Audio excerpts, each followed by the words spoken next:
आज हम साझेदारी खाते साझेदार द्वारा अवकाश ग्रहण अथवा मृत्यु रिटायरमेंट और डेथ ऑफ अ पार्टनर इस चैप्टर की शुरुआत करेंगे।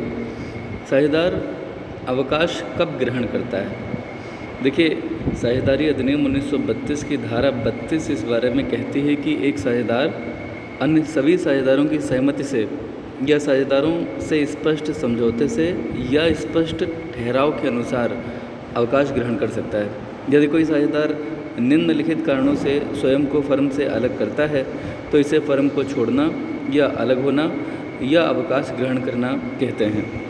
इसमें कारणों में पहला है अस्वस्थता या वृद्धावस्था, दूसरा है अन्य साझेदारों से मतभेद की स्थिति में, साझेदार के पागल हो जाने पर या दिवालिया हो जाने पर, कोई अधिक लाभदायक काम करने की इच्छा होने के कारण वह वर्तमान साझेदारी से स्वयं को अलग कर सकता है। इसके अलावा कोई फर्म द्वारा निरंतर अगर हानि उठाई जा रही हो तो भी वह फर्म से स्वयं को अलग कर सकता है। साझेदार द्वारा स्थायी रूप से शहर, राज्य या देश छोड़ देने की स्थिति में, फर्म के अन्य साझेदार द्वारा कानून सम्मत कार्य नहीं करने पर। कुछ ऐसे साझेदार हैं जो गैर कानूनी काम करने लगे हैं, तो कोई भी साझेदार इस कारण से फर्म से अवकाश ग्रहण कर सकता है।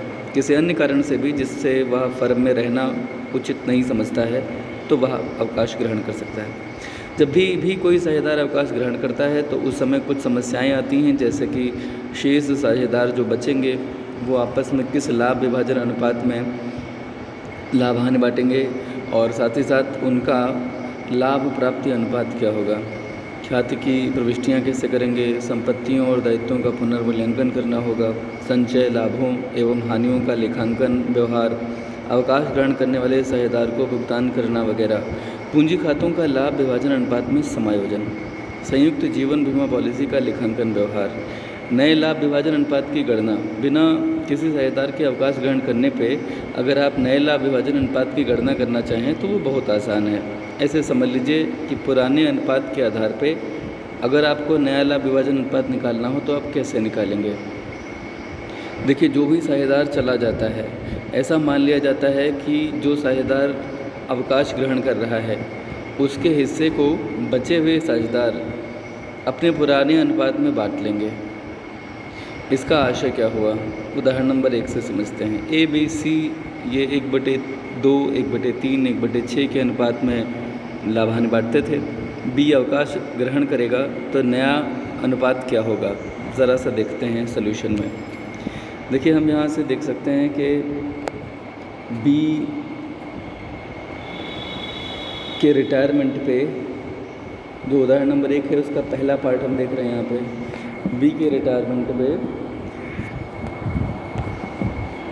इनका पुराना अनुपात क्या था, 1/2, 1/3, 1/6। इसको अगर हम सही करेंगे तो इनके डिनोमिनेटर्स को हमें जो अलग अलग दिख रहे हैं इनको सेम करना होता है। तो इसके लिए हम नीचे 6 जब लिखेंगे तो हम जानते हैं ऊपर 3, 2 और 1 आएगा। ये कैलकुलेशन जिन बच्चों को नहीं आती है वो पर्सनली मुझे मैसेज करेंगे, मैं आपको बता दूंगा। वैसे ये मैथमेटिक्स है और आपने मैथ्स में पढ़ा होगा, 10th में भी पढ़ा होगा, 9th में भी पढ़ा होगा, फिर भी मैं आपको बता देता हूँ। अगर आप एक बार देख लें, मैं बताने की कोशिश कर रहा हूँ। देखिए, यहाँ पे जब 1/2, 1/3 और 1/6 को हमें डिनोमिनेटर सेम करना हो तो हम क्या करते हैं कि यहाँ 2 है और यहाँ 6 है, तो हम इसको 6 करने के लिए 3 से मल्टीप्लाई करते हैं।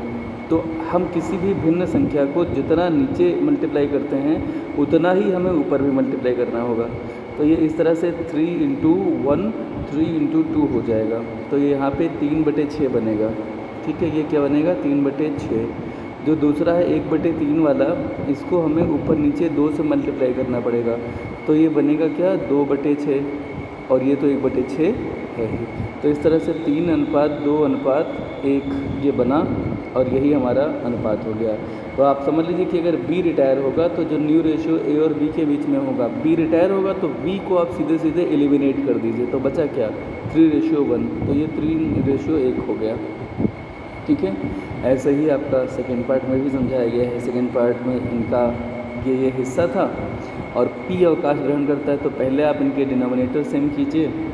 तो आप देख सकते हैं 1/2, 2/5 और 1/10 ये जो हैं इनको सबके डिनोमिनेटर 10 करने के लिए आपको 1/2 को ऊपर नीचे 5 से मल्टीप्लाई करना पड़ेगा, 2/5 को ऊपर नीचे 5 से मल्टीप्लाई करना पड़ेगा, 2 से मल्टीप्लाई करना पड़ेगा, और 1/10 को किसी से मल्टीप्लाई करने की ज़रूरत नहीं। तो ये आपका नया रेशियो आ गया। इसमें अगर पी रिटायर होते हैं तो पी के रिटायर का मतलब है कि 5 गायब हो जाएगा, तो बचेगा क्या, 4:1। तो ये पहली कैलकुलेशन उम्मीद करते हैं आप सभी को समझ में आ गई होगी। दूसरा एक और होता है कि जो भी साझेदार रिटायर हो रहा है उसका हिस्सा किसी ख़ास अनुपात में बचे हुए साझेदार ग्रहण कर लें। तो ये उदाहरण नंबर 2 से समझेंगे हम, इसे ध्यान से देख लीजिए। उदाहरण नंबर 2 में ए तथा ABC लाभ विभाजन अनुपात 5-4-3 में बांटते थे। बी ने अवकाश ग्रहण किया और ये तय किया गया कि उसका हिस्सा यानी बी का हिस्सा ए और सी में बराबर बांट लिया जाएगा।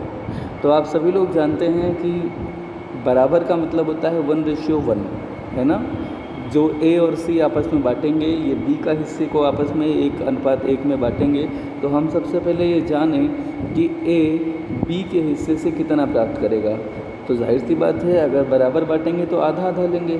तो A will gain half of B share, और बी का शेयर कितना है, 4/12। आप देख सकते हैं ऊपर 5 + 4 + 3 यानी कि 12 आएगा, और बी का हिस्सा कितना होगा, 4/12।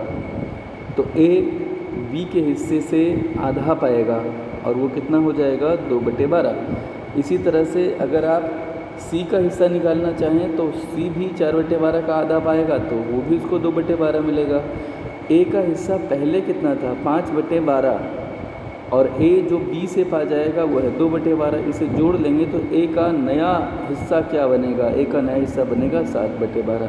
इसी तरह से सी का नया हिस्सा अगर आपको निकालना हो, सी का पुराना हिस्सा था 3/12, उसमें 2/12 जो सी ने गेन किया है बी के हिस्से से वो जोड़ लिया तो 5/12 आ गया। तो इस तरह से ए और सी का new ratio of A and C is 7:5। तो मुझे लगता है कि आप लोगों को ये बातें समझ में आ गई होंगी। एक और उदाहरण नंबर 3 है, इसको भी एक बार देख लेते हैं जल्दी से। ABC के लाभ दिए गए हैं, लाभ के हिस्से ए अवकाश ग्रहण करता है, बी और सी उसे इस बार इक्वली नहीं, इस बार 1:2 के अनुपात में बांट रहे हैं। तो हम लिखेंगे बी का गेन, तो बी पाएगा 1/3 किसमें, ए के हिस्से में। ए का हिस्सा कितना था, 1/4, तो 1/3 ऑफ 1/4 ये बी का गेन होगा 1/12। बी का नया हिस्सा निकालना है, तो नए हिस्से का फार्मूला क्या होता है, old ratio plus gaining ratio is equal to new ratio. ये आपका फार्मूला है। तो न्यू रेशियो या शेयर बोल सकते हैं। रेशियो दरअसल जब एक साथ कई पार्टनर्स के शेयर्स को रखते हैं तो उसे रेशियो बोला जाता है, अकेले जब आता है तो उसे शेयर बोलना चाहिए, इसीलिए शेयर लिखा और सही लिखा। तो बीज न्यू शेयर कितना होगा, old share of B gain of B, and this is equal to 29/60। ठीक है। इसके बाद अगर आप सी का निकालें तो सी जो है वो 2/3 लेगा ए के हिस्से में, और इस तरह से आपने पाया कि इसका गेन हो गया 2/12 और सी का नया हिस्सा हो गया 31/60। इन दोनों का नया रेशियो अगर आप निकालें, बी रेशियो सी, ये कितना आ जाएगा, यह जाएगा 29:31।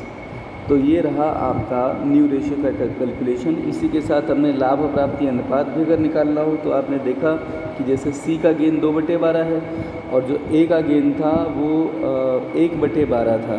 ठीक है, ए का गेन कितना था, ए का गेन था 1/12।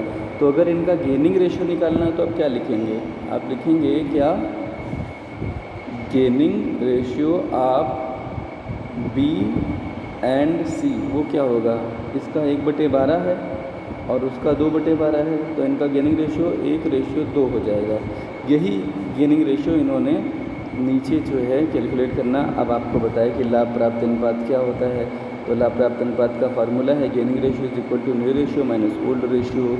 इसकी ज़रूरत इसलिए पड़ती है क्योंकि इसी गेनिंग रेशियो में इसी के ज़रिए आप नया हिस्सा भी निकालते हैं साझेदारों का, बचे हुए साझेदारों का, और यह भी देखते हैं कि जो पार्टनर रिटायर हो रहा है उसकी ख्याति का भुगतान बचे हुए साझेदार कितनी कितनी अनुपात में करेंगे। तो जाहिर सी बात है कि रिटायर होने वाले पार्टनर को गुडविल का भुगतान बचे हुए साझेदार गेनिंग रेशियो में ही करते हैं।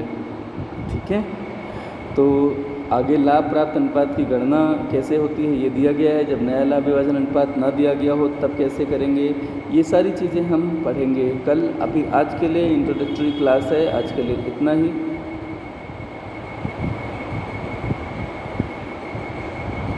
और मुझे ये उम्मीद है कि आप लोगों ने इतना जो सुना है आप इसे बार बार पढ़ेंगे और आपका ये रिवीजन हो जाएगा। Thank you so much.